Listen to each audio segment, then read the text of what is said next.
ओम शांति। आज 24 जनवरी 2021 के अव्यक्त महावाक्य हैं और रिवाइज कोर्स हैं 17 अक्टूबर 1987। आज की अव्यक्त मुरली का हेडिंग है ब्राह्मण जीवन का श्रृंगार पवित्रता। बाप दादा बोले, आज बाप दादा अपने विश्व के चारों ओर के विशेष होवनहार पूज्य बच्चों को देख रहे हैं। सारे संसार में से कितने थोड़े अमूल्य पूजनीय बने हैं। पूजनीय आत्माएं ही विश्व के लिए विशेष जहान के नूर बन जाते हैं।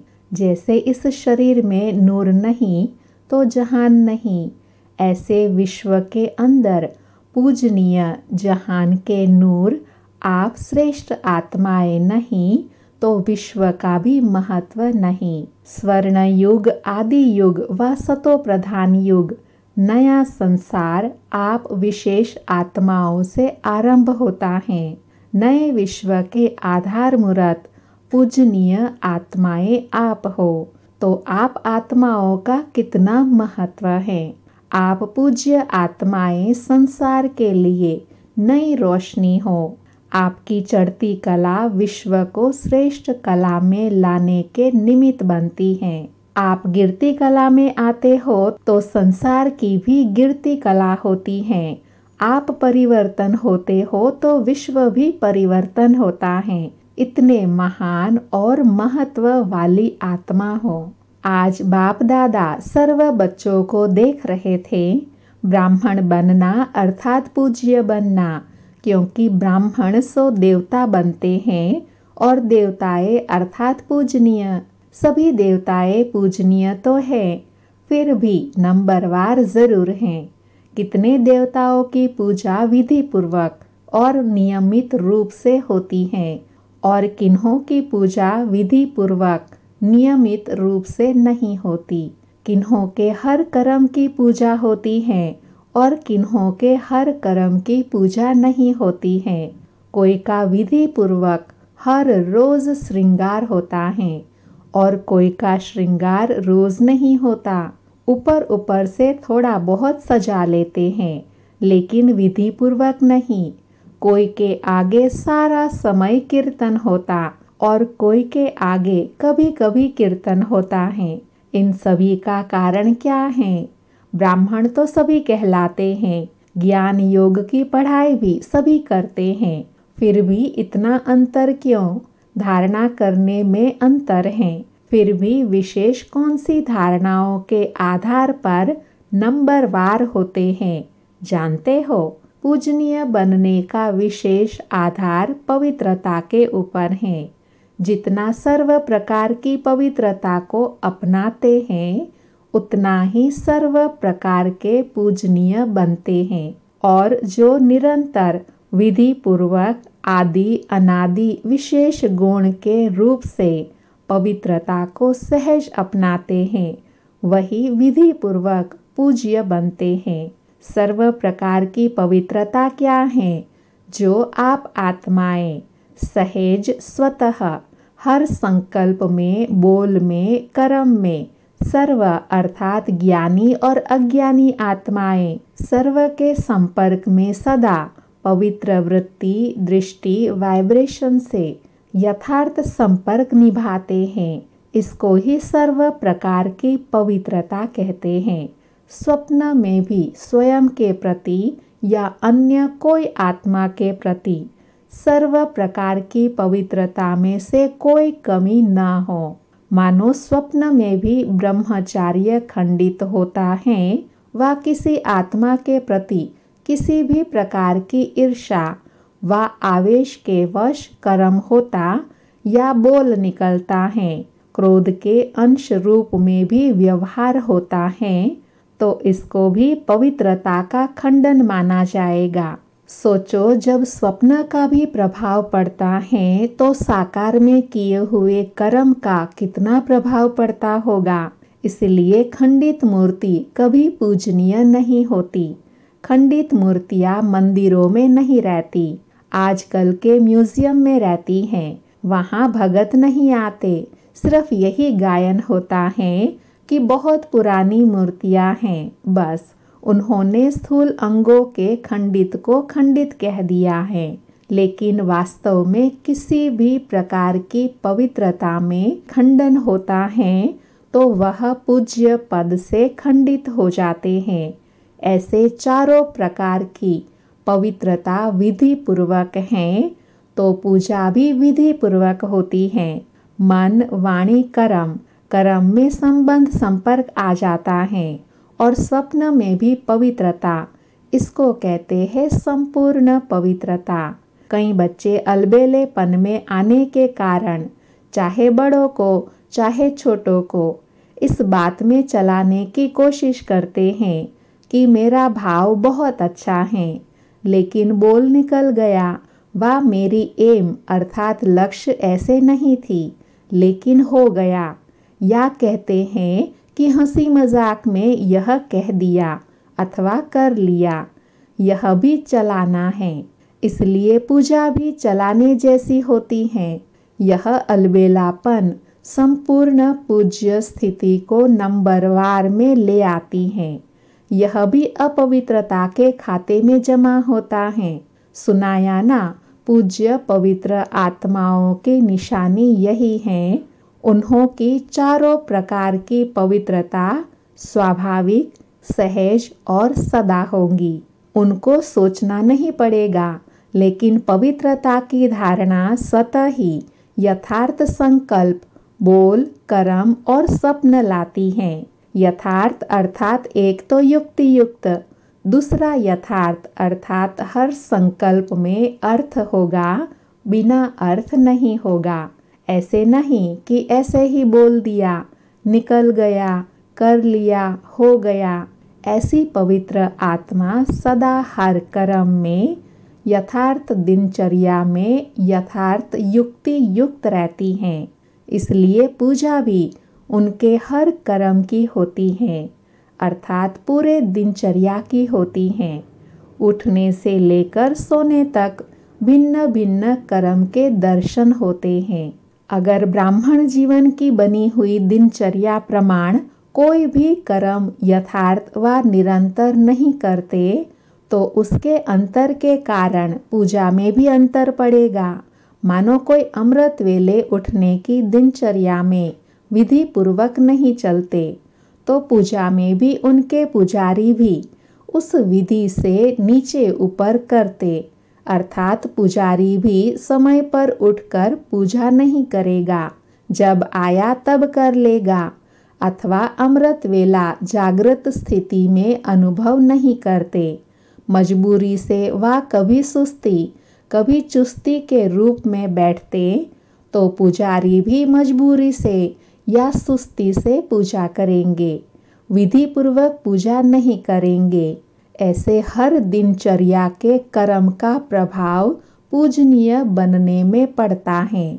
विधि पूर्वक न चलना, कोई भी दिनचर्या में ऊपर नीचे होना, यह भी अपवित्रता के अंश में गिनती होती है, क्योंकि आलस्य और अलबेलापन भी विकार हैं। जो यथार्थ कर्म नहीं है वह विकार है, तो अपवित्रता का अंश हो गया ना। इस कारण पूज्य पद में नंबरवार हो जाते हैं।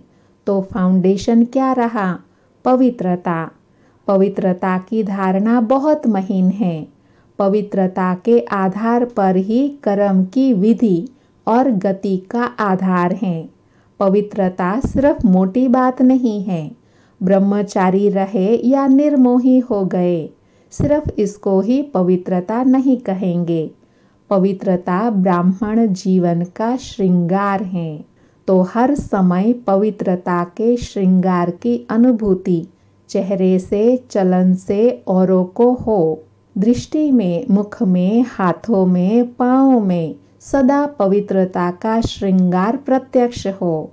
कोई भी चेहरे तरफ देखे तो फीचर से उन्हें पवित्रता अनुभव हो। ऐसे और प्रकार के फीचर्स वर्णन करते हैं, वैसे यह वर्णन करें कि इनके फीचर्स से पवित्रता दिखाई देती है। नैनों में पवित्रता की झलक है। मुख पर पवित्रता की मुस्कुराहट है और कोई बात उन्हें नजर न आए। इसको कहते हैं पवित्रता के श्रृंगार से श्रृंगारी हुई मूरत। समझा? पवित्रता की तो और भी बहुत गुह्यता है, वह फिर सुनाते रहेंगे। जैसे कर्मों की गति गहन है, पवित्रता की परिभाषा भी बड़ी गुह्य है और पवित्रता ही फाउंडेशन है। अच्छा, आज गुजरात आया है। गुजरात वाले सदा हल्के बन नाचते और गाते हैं, चाहे शरीर में कितने भी भारी हो, लेकिन हल्के बन नाचते हैं। गुजरात की विशेषता है सदा हल्का रहना, सदा खुशी में नाचते रहना और बाप के व अपने प्राप्तियों के गीत गाते रहना। बचपन से ही नाचते गाते अच्छा है। ब्राह्मण जीवन में क्या करते हो? ब्राह्मण जीवन अर्थात मौजों की जीवन। गरबा रास करते हो तो मौज में आते हो ना। अगर मौज में न आए तो ज़्यादा कर नहीं सकेंगे। मौज मस्ती में थकावट नहीं होती है, अथक बन जाते हैं। तो ब्राह्मण जीवन अर्थात सदा मौज में रहने की जीवन, वह है स्थूल मौज। और ब्राह्मण जीवन की है मन की मौज। सदा मन मौज में नाचता और गाता रहे। वह लोग हल्के बन नाचने गाने के अभ्यासी हैं, तो इन्हों को ब्राह्मण जीवन में भी डबल लाइट अर्थात हल्का बनने में मुश्किल नहीं होती। तो गुजरात अर्थात सदा हल्के रहने के अभ्यासी कहो, वरदानी कहो, तो सदा गुजरात को वरदान मिल गया डबल लाइट। मुरली द्वारा भी वरदान मिलते हैं ना। सुनाया ना, आपकी इस दुनिया में यथाशक्ति यथा समय होता है, यथा और तथा। और वतन में तो यथा तथा की परिभाषा ही नहीं है। यहाँ दिन भी तो रात भी देखना पड़ता, वहाँ न दिन न है रात, न सूर्य उदय होता न चंद्रमा, दोनों से परे। आना तो वहाँ है ना। बच्चों ने रूह रिहान में कहा ना कि कब तक। बाप दादा कहते हैं कि आप सभी कहो कि हम तैयार हैं, तो अभी कर लेंगे। फिर कब का तो सवाल ही नहीं है। कब तक है? जब तक सारी माला तैयार नहीं हुई है। अभी नाम निकालने बैठते हो तो 108 में भी सोचते हो कि यह नाम डाले व नहीं। अभी 108 की माला में भी सभी वही नाम बोले, नहीं फर्क हो जाएगा। बाप दादा तो अभी घड़ी ताली बजावे और ठक्का कर शुरू हो जाएगी। एक तरफ प्रकृति, एक तरफ व्यक्तियाँ, क्या देरी लगती है। लेकिन बाप का सभी बच्चों में स्नेह है। हाथ पकड़ेंगे तब तो साथ चलेंगे। हाथ में हाथ मिलाना अर्थात समान बनना। आप कहेंगे सभी समान, अथवा सभी तो नंबर 1 बनेंगे नहीं, लेकिन नंबर 1 के पीछे 2 होगा। अच्छा, बाप समान नहीं बने, लेकिन नंबर 1 दाना जो होगा वह समान होगा। तीसरा 2 के समान बने, चौथा 3 के समान बने। ऐसे तो समान बने तो 1-2 के समीप होते होते माला तैयार हो। ऐसी स्टेज तक पहुंचना अर्थात समान बनना। 108 दाना 107 से मिलेगा ना। उन जैसी विशेषता भी आ जाए तो भी माला तैयार हो जाएगी। नंबर वार तो होना ही है। समझा? बाप कहते हैं अभी कोई है गारंटी करने वाला कि हाँ सब तैयार हैं। बाप दादा को तो सेकंड लगता है। दृश्य दिखाते हैं ना, ताली बजाई और परिया आ गई। अच्छा, चारों ओर के परम पूज्य श्रेष्ठ आत्माओं को सर्व संपूर्ण पवित्रता के लक्ष्य तक पहुँचने वाले तीव्र पुरुषार्थी आत्माओं को, सदा हर कर्म में विधि पूर्वक कर्म करने वाले सिद्धि स्वरूप आत्माओं को, सदा हर समय पवित्रता के श्रृंगार में सजी हुई विशेष आत्माओं को बाप दादा का स्नेह संपन्न याद प्यार स्वीकार हो। ऐसे परम पूज्य सिद्धि स्वरूप बनाने वाले बाप दादा को भी हम सभी बच्चों की ओर से याद प्यार और नमस्ते। अभी बाप दादा की पार्टियों से मुलाकात है। उसमें पहला ग्रुप है। बाबा उन्हें बोले, विश्व में सबसे ज़्यादा श्रेष्ठ भाग्यवान अपने को समझते हो। सारा विश्व जिस श्रेष्ठ भाग्य के लिए पुकार रहा है कि हमारा भाग्य खुल जाए, आपका भाग्य तो खुल गया। इससे बड़ी खुशी की बात और क्या होगी। भाग्य विधाता ही हमारा बाप है। ऐसा नशा है ना। जिसका नाम ही भाग्य विधाता है, उसका भाग्य क्या होगा। तो सदा यह खुशी रहे कि भाग्य तो हमारा जन्मसिद्ध अधिकार हो गया। बाप के पास जो भी प्रॉपर्टी है, बच्चे उसके अधिकारी होते हैं। तो भाग्य विधाता के पास क्या है? भाग्य का खजाना। उन खजाने पर आपका अधिकार हो गया।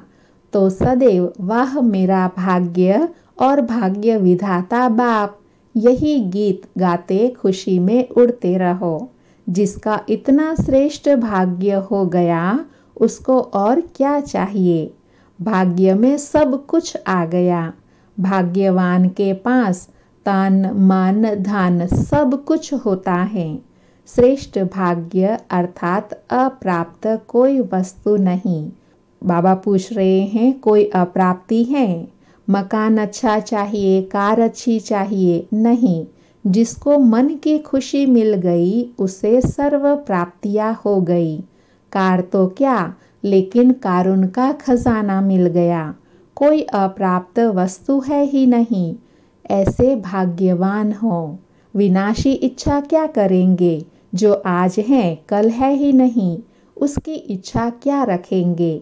इसलिए सदा अविनाशी खजाने की खुशियों में रहो, जो अब भी है और साथ में भी चलेगा। यह मकान कार व पैसा साथ नहीं चलेंगे, लेकिन यह अविनाशी खजाना अनेक जन्म साथ रहेगा। कोई छीन नहीं सकता, कोई लूट नहीं सकता। स्वयं भी अमर बन गए और खजाने भी अविनाशी मिल गए। जन्म जन्म यह श्रेष्ठ प्रारब्ध साथ रहेगी। कितना बड़ा भाग्य है। जहाँ कोई इच्छा नहीं, इच्छा मात्रम अविद्या। ऐसा श्रेष्ठ भाग्य भाग्य विधाता बाप द्वारा प्राप्त हो गया। दूसरे ग्रुप से बाबा बोले, अपने को बाप के समीप रहने वाली श्रेष्ठ आत्माएं अनुभव करते हो। बाप के बन गए, यह खुशी सदा रहती है। दुख की दुनिया से निकल सुख के संसार में आ गए। दुनिया दुख में चिल्ला रही है और आप सुख के संसार में सुख के झूले में झूलते रहो। कितना अंतर है। दुनिया ढूंढ रही है और आप मिलन मना रहे हो। तो सदा अपनी सर्व प्राप्तियों को देख हर्षित रहो। क्या क्या मिला है उसकी लिस्ट निकालो तो बहुत लंबी लिस्ट हो जाएगी। क्या क्या मिला? तन में खुशी मिली तो तन की तंदुरुस्ती है। मन में शांति मिली तो शांति मन की विशेषता है। और धन में इतनी शक्ति आ गई जो दाल रोटी 36 प्रकार के समान अनुभव हो। ईश्वरीय याद में दाल रोटी भी कितनी श्रेष्ठ लगती हैं। दुनिया के 36 प्रकार के भोजन आपकी दाल रोटी हो तो श्रेष्ठ क्या लगेगी। दाल रोटी अच्छी है ना, क्योंकि प्रसाद है ना। जब भोजन बनाते हो तो याद में बनाते हो, याद में खाते हो तो प्रसाद हो गया। प्रसाद का महत्व होता है। आप सभी रोज प्रसाद खाते हो। प्रसाद में कितनी शक्ति होती है। तो तन मन धन सभी में शक्ति आ गई। इसलिए कहते हैं अप्राप्त नहीं कोई वस्तु ब्राह्मणों के खजाने में। तो सदा इन प्राप्तियों को सामने रख खुश रहो, हर्षित रहो। अच्छा, आज बाबा ने वरदान दिया, कर्म द्वारा गुणों का दान करने वाले डबल लाइट फरिश्ता भव। कर्म द्वारा गुणों का दान करने वाले डबल लाइट फरिश्ता भव। स्पष्टीकरण, जो बच्चे कर्मणा द्वारा गुणों का दान करते हैं उनकी चलन और चेहरा दोनों ही फरिश्ते की तरह दिखाई देते हैं। वे डबल लाइट अर्थात प्रकाशमय और हल्केपन की अनुभूति करते हैं। उन्हें कोई भी बोझ महसूस नहीं होता है। हर कर्म में मदद की महसूसता होती है, जैसे कोई शक्ति चला रही है। हर कर्म द्वारा महादानी बनने के कारण उन्हें सर्व के आशीर्वाद व सर्व के वरदानों की प्राप्ति का अनुभव होता है। स्लोगन, सेवा में सफलता का सितारा बनो, कमज़ोर नहीं। सेवा में सफलता का सितारा बनो, कमज़ोर नहीं। अच्छा, ओम शांति। शुक्रिया बाबा, शुक्रिया।